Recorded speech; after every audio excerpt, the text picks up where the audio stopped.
this is my project evaluating the effect of equine conformation on core muscle activation for use in hippotherapy. So before we get into it, first, a little bit about me.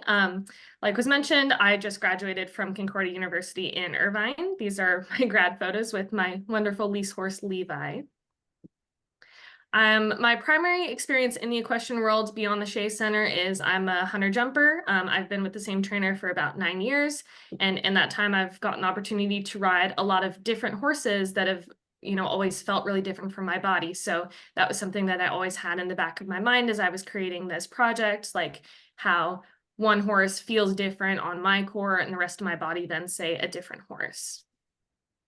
One of the things that was really unique about Concordia is their heavy emphasis on undergrad research, especially in the biology department. Everyone ended up doing a kind of senior thesis project, and mine got turned into something a little bigger through what Concordia calls the President's Academic Showcase, where students have an opportunity to work kind of one-on-one with a faculty mentor to create a paper, a poster, and then the finalists will give an oral presentation, somewhat similar, but very much pared down compared to this.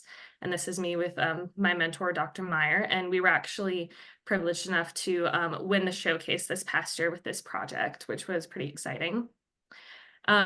Like was mentioned, I was at the AHA conference in March with Florida with some of my friends from the Shea Center, and so you guys would have seen the poster if you were there.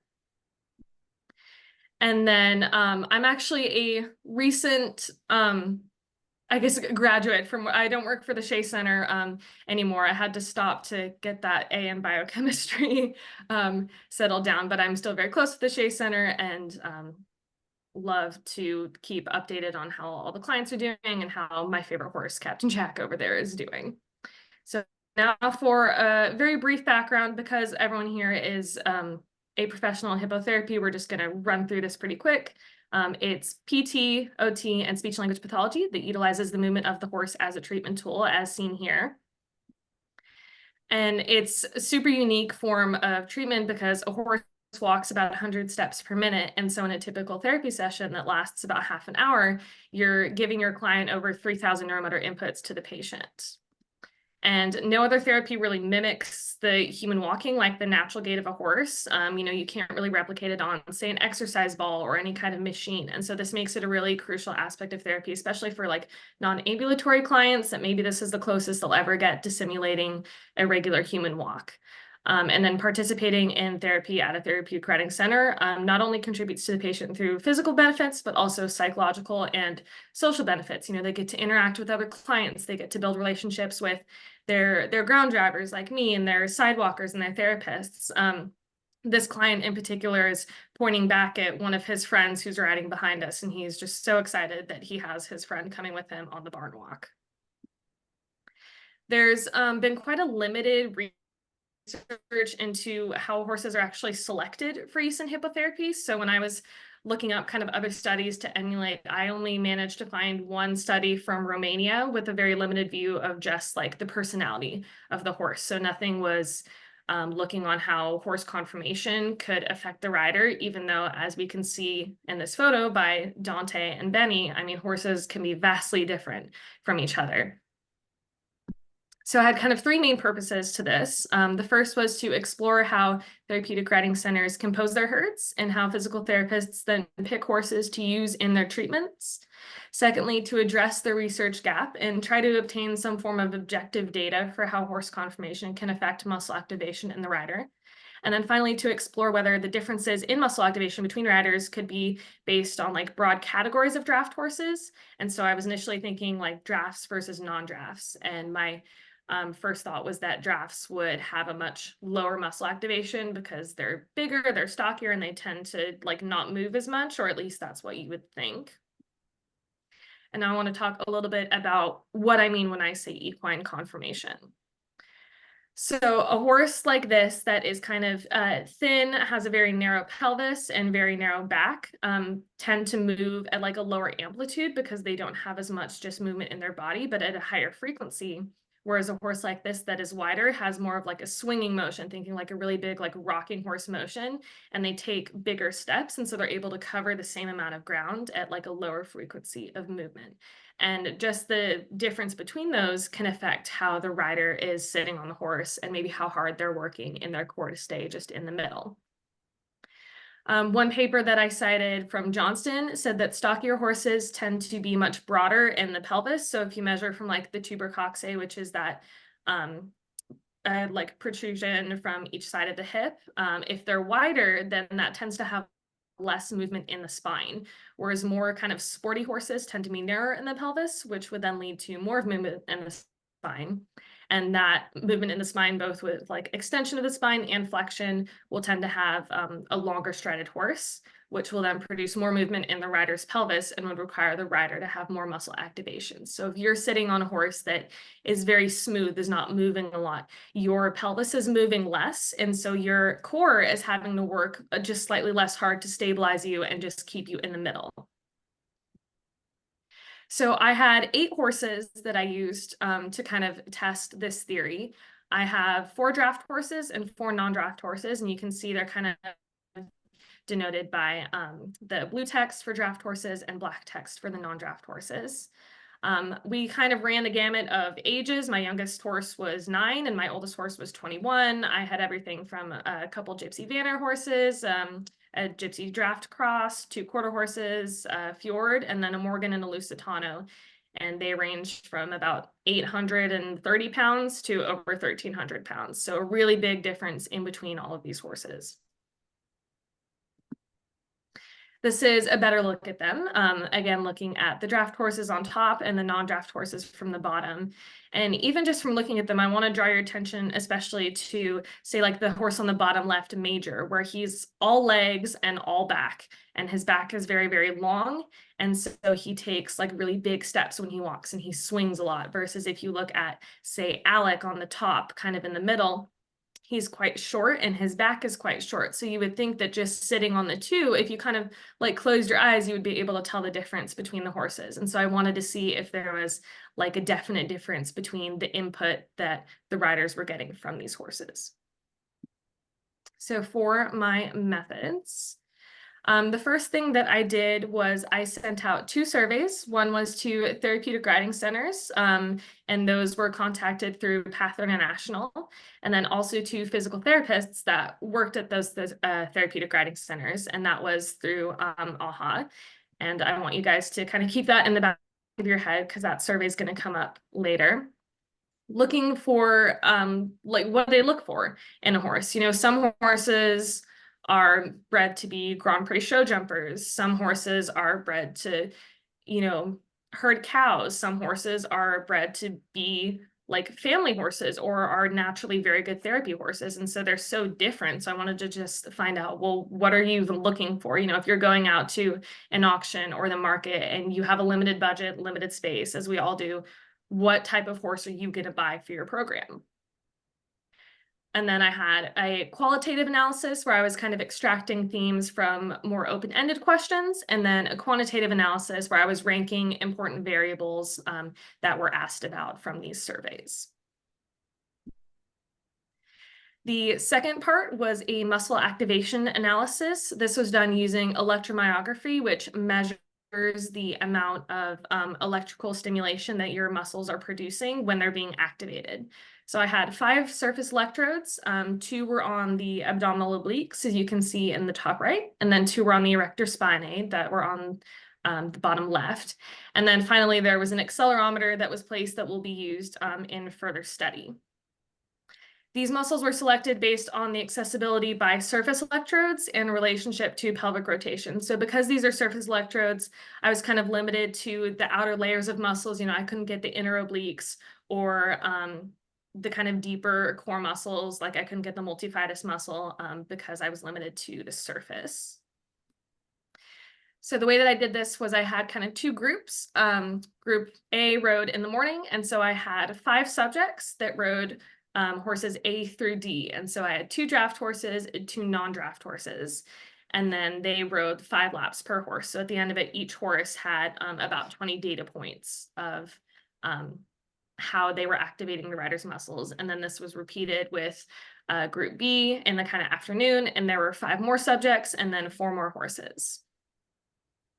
And so everyone kind of went through this like course where it was like a big oval, and then there were 10 meters from one set of cones to another set of cones, and I had 2 cameras that were set up at each different cone, so to catch the beginning and the end, and then they would walk in a straight line with kind of marked out by those poles. And I wanted a straight line because when your horse is turning, your core is also having to kind of turn in a different way. And say if your horse is turning left, then your left side muscles are going to kind of contract and engage, and your right side is going to lengthen, because as the horse is moving, you're also tilting your pelvis to stay in the middle. And so I wanted a straight line so that both sides of the muscle, right and left external oblique, right and left erector spinae, would be even.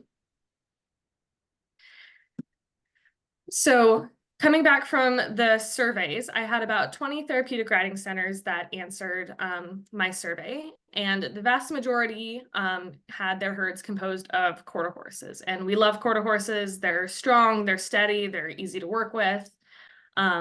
We also had a pretty good number of like halflinger and fjord horses, also like Percherons, kind of larger drafts, a couple warm bloods, and then the good old ponies, because you can't live without them. Now, as far as the therapeutic rider scent traits versus the kind of PT horse traits, so the therapeutic riding centers placed a huge emphasis on the temperament of the horse. And this is kind of obvious because if you have a horse that doesn't want to do this job, I mean, it's a very specific job that we ask them to do, to work with these clients and work with a bunch of sidewalkers around them and wheelchairs and stuff being, tossed around their head and different noisemakers. It's a very specific job that they have to do. And so they have to have the right temperament, and they have to be tolerant of all of these things around them. And they also have to move well. You don't want a horse that is super asymmetrical. You obviously don't want a horse that isn't unsound in any way. And then they also have to be a good enough size, especially if you have a lot of clients, like say in PT, that are being sidewalked with. You don't want to have a horse that is over 17 hands when all of your sidewalkers are maybe under 5 foot. Like that's not going to work super well. So you want to have a range of sizes and kind of in that middle to lower size range. What the therapeutic riding centers didn't place as much importance on were the kind of training to ground drive. So at the Shea Center, we're really big on ground driving, and we're lucky enough to have enough staff and enough horses that are trained to be able to do that. But I saw that that wasn't really the case because horses can, move just as well being led. And so that wasn't a huge emphasis. Also, age, a lot of these horses are in their second or maybe even third career. And so it doesn't matter if they're kind of on the older side, as long as they're sound and happy and still able to do the job. The physical therapists, for the most part, did agree with the therapeutic riding centers. Again, temperament was placed really high, kind of size was about the same. Movement and toleration did swap spots, but it wasn't a super significant difference. And then they both agreed that, again, training the ground drive is not that important. Something that I did want to bring up is where they mainly differed is the emphasis on training under saddle. And this made sense because at a therapeutic riding center, you also have your AR or like adaptive riding. And so if you have a client that is maybe more independent and wants to ride on their own, then you do want a horse that is able to do that. But if you are a physical therapist, you're always going to have your hands on the client, and you're always going to have a leader, at least for the most part. So it's okay if your horse, needs to be led. This is another look at that kind of same thing. This is a radar plot or a spider plot. I just think it looks pretty cool. And so the outer ring of the circle kind of towards that 8 on the left and towards that 4 shows the how heavy the emphasis was. So temperament was the most important emphasis. And then the least important emphasis was on training the ground drive for the therapeutic riding center and training under saddle for the PTs.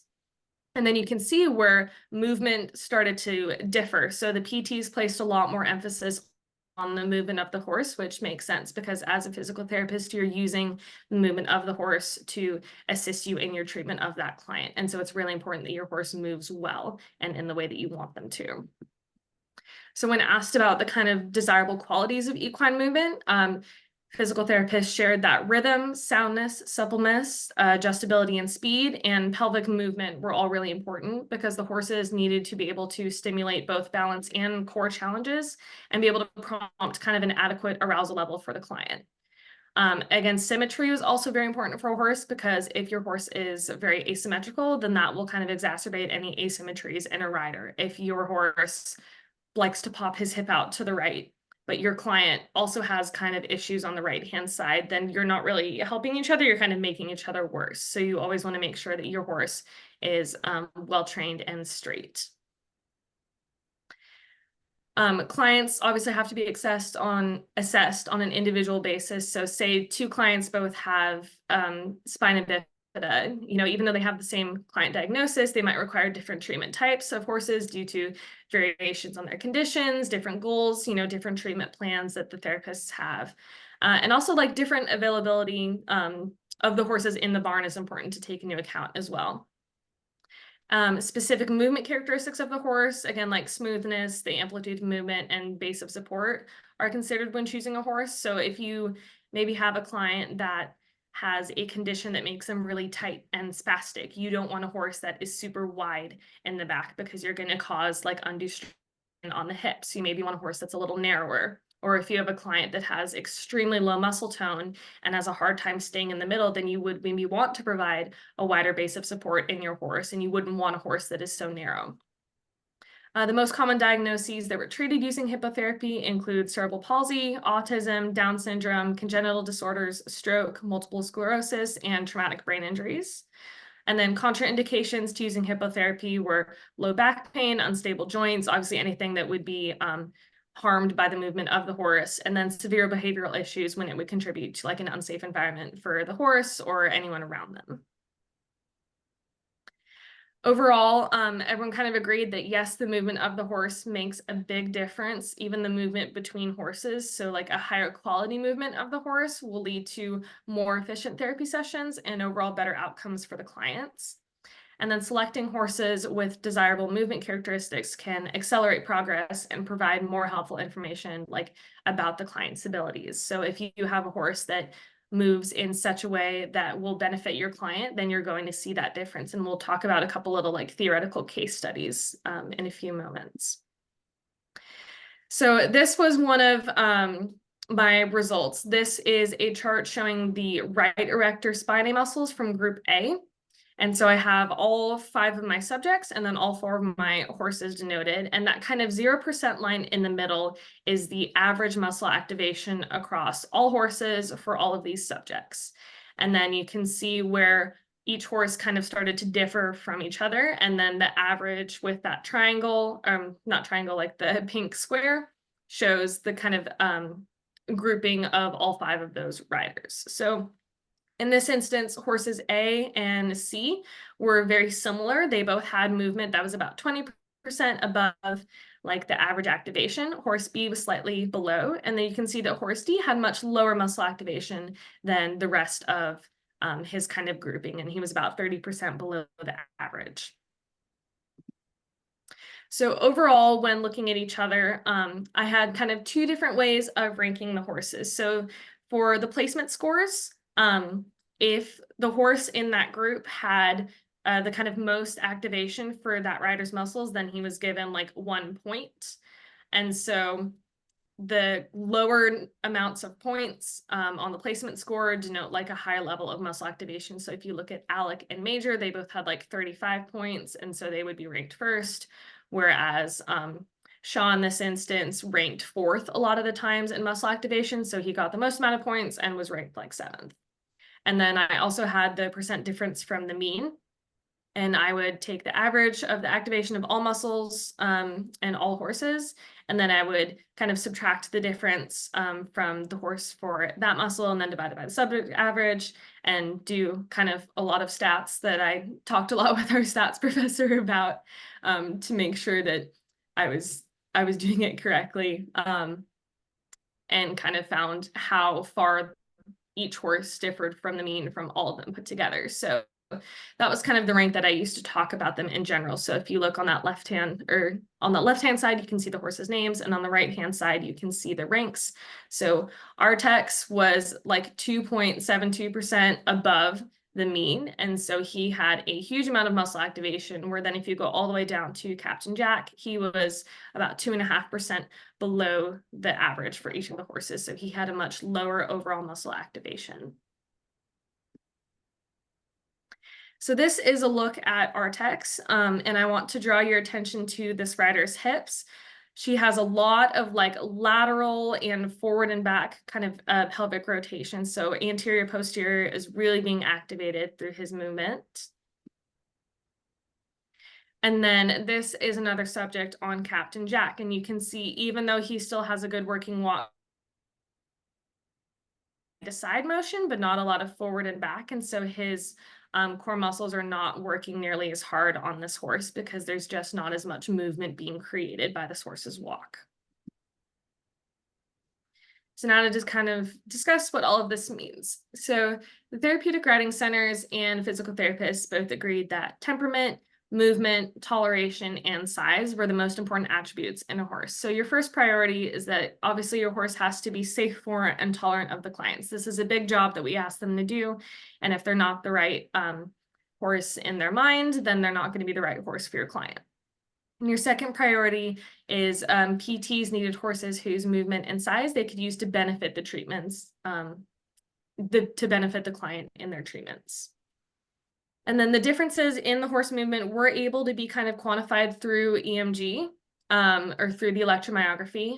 There wasn't a significant difference seen between drafts and non-drafts. And so that's where my hypothesis kind of ended up being disproven. Because Artex, the horse that was ranked the highest, actually was a draft horse. And so he was our fjord horse. And so even though he's a draft, he was much smaller. And so it ended up being that horses varied from each other based on more specific physical characteristics. So the height, the overall weight, the width of the pelvis, and how all of those contribute to the overall conformation of the horse and how those can affect the way that the horse walks. So again, thinking back to like the earlier slide from that Johnston paper, where if Artex, he has a very thin pelvis and a kind of longer back. And so he has like a lot of movement in his back and a lot of movement when he walks. And so he creates more movement in his pelvis and more movement in the rider. And so overall, both those come together for the main takeaway that the choice of horse really does make a significant impact on muscle activation in the rider. And then that can influence the physical therapy treatment. Couple limitations that I just want to address really quickly of this. One was the variability of electrode placement. I kind of controlled for this by using a ruler and then standard placement procedures, both from the manufacturer of the electrodes and from other papers that had used the same muscle groups and the same electrodes. And then the variability of ground drivers, this was taking place over like the entire day. So there were a lot of horses kind of switching hands. And I controlled for this by measuring the pace of the horse for each lap. And then everyone that was involved here, except for my professors, were Shea Center employees. So everyone, you know, professionally works with these horses and knows them really well. And this was all like their regular tack. And so everything was very like natural and well handled for them. This was the first or near first study, as far as my advisors and I are aware, that has kind of directly analyzed the physical impact on riders that comes from horses of various conformations, and then how that can have a potential impact on therapy. We had a unique combination of both access to a therapeutic riding center facility, its horses and staff, through the generosity of the Shea Center, as well as access to research-grade electromyography equipment and the help of one of my professors who is both an expert in biomechanics and the application of electromyography. So being able to kind of bring those two things together was very beneficial and very unique. Again, thanks to the Shea Center, and then thanks to Concordia, who actually was in the process of buying this equipment as I was kind of coming up with this proposal. So the timing was just perfect. As a couple potential impacts, this gives a more specific way to assess horses against each other instead of based on a subjective feel. So I mentioned before, like I'm a rider, and when I ride different horses, you know, if I close my eyes, I can kind of feel the difference between the two. If I ride, say, two horses back to back, or if I ride multiple horses in a day, I can tell that they're different. But that's very subjective, and it's just based on my feeling. And so when I was an LTA at the Shea Center, a lot of the times we would have, say, a new client come in, or maybe we would have a client that had an established horse, and say that horse, pulled a shoe or had to get pulled to another rider. And so you're looking at your barn of, in this case, say 30 horses, and you're going, well, who in the world am I gonna, replace horse X with? And now this gives you kind of a way to compare those horses to each other in a more like apples to apples comparison. I also thought that this could be used by therapists that are new to a program and don't know the horses yet well enough to choose exactly who they want for a client. So say you are a new PT and you come to the Shea Center, and again, you're looking at a herd of 30 horses and you haven't ridden them all yet. You don't know who they are. Well, if you have like a little chart on the wall of how these horses rank up against each other, you could think about your wants for your client and what your client needs. And then you could pick a horse that's a lot closer to what you need than just like guessing. And again, kind of that same thing. If a horse maybe has to be switched to another client or pulled from the hour, that gives the staff a good idea of what horse they want to use to replace the current horse. So if you had, say, Shaw, who was in the kind of middle of the road as far as muscle activation, you maybe wouldn't want to replace him with Captain Jack or Artex, who are on the kind of broader like extremes. You would maybe want to look for a horse that's a little more similar to him, like Easy. And they kind of ranked very closely to each other in terms of movement. And so they would be a less noticeable difference for your client. So now I want to go over just a couple theoretical case studies. So for number one, this client has very low muscle tone, is really highly sensory seeking, and the therapist wants to incorporate challenges to the balance and lots of core strengthening. And so for this client, you would maybe want to pick a horse like Artex, because he provides a high level of movement. He's very responsive to the leader and ground driver, which allows for quick transitions between the gaits. So he can, walk on and he can halt really quickly. And so there's a lot of balance challenges by the start and stop. And even just his walk is very stimulating for the client. And so we'll provide that kind of sensory seeking. For case study number two, this client has a high muscle tone, and the therapist wants to kind of just build up their confidence on a steady horse that still allows for the client pelvis to be moved. So you don't want a horse that isn't moving at all. You want a horse that is just going to maybe move a little smoother, that will still allow for that kind of neuromuscular activation and still allow for that pelvis to open up as the rider rides, but is a little less jarring. And so in this case, you would want to pick a horse like Braveheart, who maybe has a little bit lower level of movement, especially if he, is being led in such a way that is keeping him at a kind of lower walk. And this horse has no spook. He's not going anywhere, and he's extremely tolerant of all levels of spasticity and movement from a rider. So he's just going to move at one steady speed the whole time, and just will be really, really gentle and steady for your client.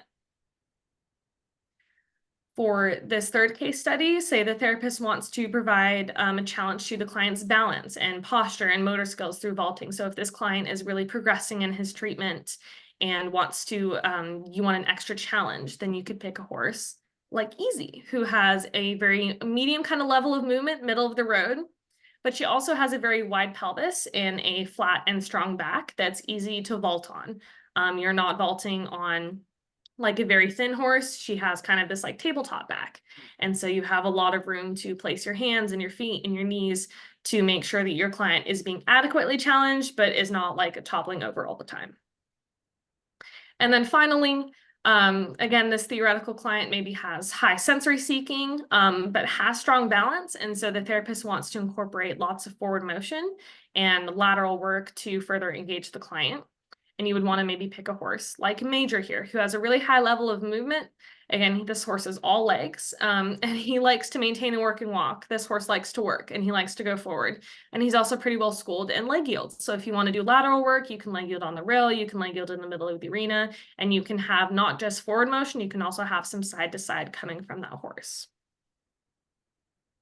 So a couple of these notes in the case studies really place an emphasis on the training of these equines. The horses need to be adjustable to be able to best facilitate as many client treatments as possible. So you could have a horse that needs to walk slowly for one client, and then for that next hour, they might need to increase their movement for that client. So for example, Alec, who was horse E in this study, is often used in many of the client's screenings and first therapy sessions. His forward walk has very high levels of muscle activation, but he can also grade this movement down to be very steady and very slow if the client is maybe nervous or spastic.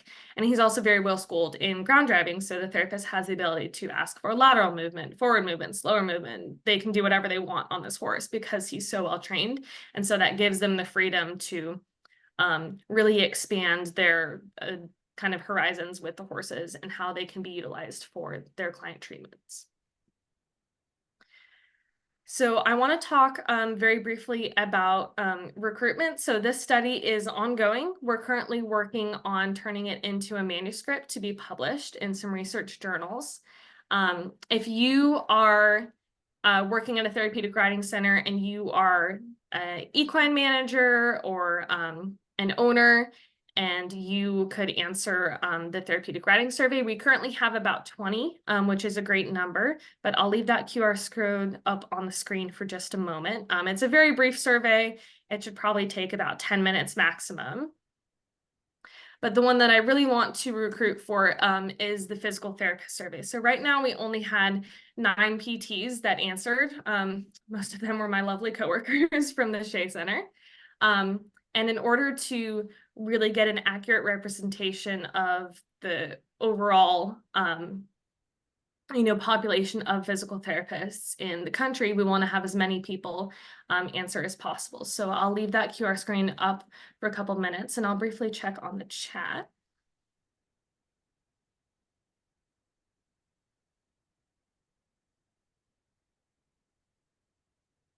Perfect. Yeah. And then those surveys could also be emailed out, which would be amazing. But that would be a huge help to just increase our numbers so that we could get a better statistical analysis of everybody. Let's get back to there. Couple quick acknowledgements. I want to thank my mentor, Dr. Nathan Meyer, Dr. E.J. Lee for her EMG expertise and contributions to data collection. Doctors Matt Mitchell and Randy Shanahan from the Shea Center, as well as CEO Dana Butler-Moberg, as well as to all the other Shea Center staff, and of course the horses, who were all fed plenty of carrots for letting me take them out on their Monday off to do this. As well as to Path International and to AHA for all the participating therapeutic riding centers, PTs, as well as to AHA for organizing this for me to share my research. These were some of the references that I used in this slideshow. And then I will kind of go back to the chat, and Captain Jack and I will now take any questions.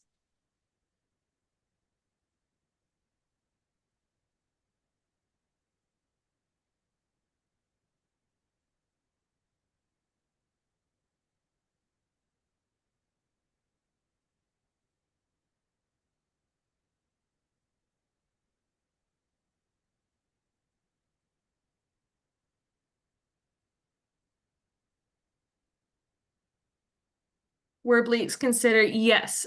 So I use the right and left external obliques as kind of my core muscles in the front. I wasn't able to reach the external obliques because these were surface electrodes. So I didn't have any needles that I could use to like pinpoint specific muscles. But yes, the right and left external obliques were considered. Thank you for your question.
For the difference for the baseline activation, that was referencing, so I took kind of an average of the muscle activation of everybody. And so that was measured in microvolts from the EMG equipment.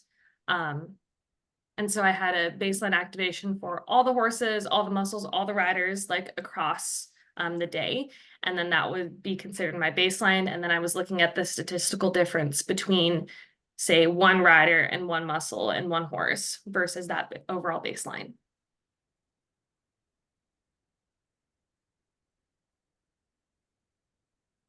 But the initial activation is measured in microvolts because it's a very small, like, electrical stimulus that the muscle provides.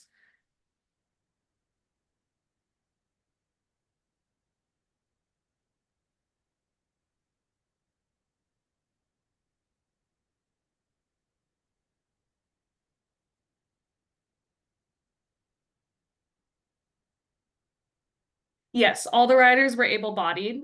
They were all staff members, and so they all had a lot of riding experience. And that was one of the things that I was actually aiming for, because I did find one other study that was looking at kind of how the posture was affected, and they had used clients, and they had found that a lot of the times the posture was affected by clients like blocking. They were tight and a little nervous to be on the horse. These were all lifelong riders, and so they were able to be very relaxed. I had them in just like saddle pads and like a surcingle just to hold, the saddle pad on. And so they obviously didn't have the support of a saddle. And so everyone was able-bodied, roughly the same height. And I think the weight difference between, my heaviest person and my lightest person was like less than 80 pounds. And so everyone was pretty similar to each other.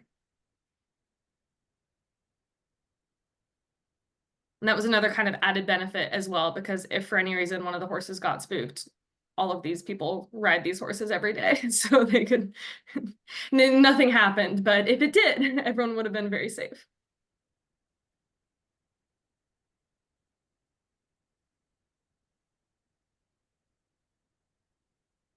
Thank you for your questions.